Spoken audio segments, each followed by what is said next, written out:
High guys, welcome back to our channel. तर आज आपण बनवणार आहोत बेसन पोळी। सर्वप्रथम मी या ठिकाणी 2 वाटी बेसन घेतलेला आहे, 1 चमचा रवा घेतलेला आहे। बेसन पोळी थोडी क्रिस्पी होण्यासाठी आपण रवा वापरलेला आहे। नंतर 1 कांदा कट करून घेतलेला आहे, बारीक कट करून घ्यावा। नंतर अर्धा चमचा मीठ आपल्या चवीनुसार ॲड करावं, अर्धा चमचा ओवा, अर्धा चमचा चिली फ्लेक्स। जर लहान मुलांसाठी बनवायचे असेल तर काही गरज नाही। अर्धा चमचा हळद, 1 चमचा लाल तिखट आवडीनुसार,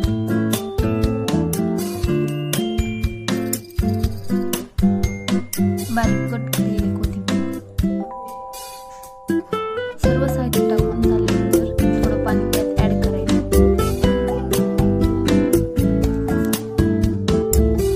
थोडं पाणी त्यात ॲड करत राहावं। थोडं ॲड केल्यामुळे गाठी होणार नाहीत, याची काळजी घ्यावी।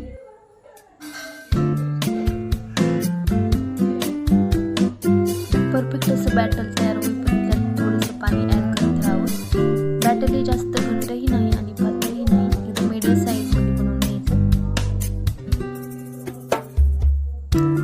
बॅटर हे सतत हलवत राहायचं जेणेकरून गाठी होत नाही। थोडंसं पाणी आणखी ॲड, त्यात आपण अर्धा चमचा हिंग टाकलेला आहे, 1 चमचा जिरे पावडर। बॅटर छान असं हलवून घ्यायचं आहे।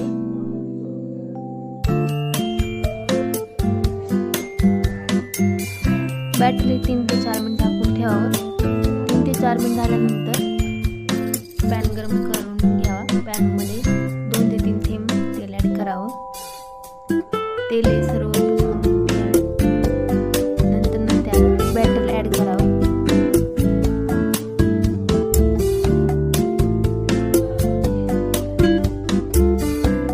छान असं बॅटर पसरून घ्यायचं आहे पॅनवरती।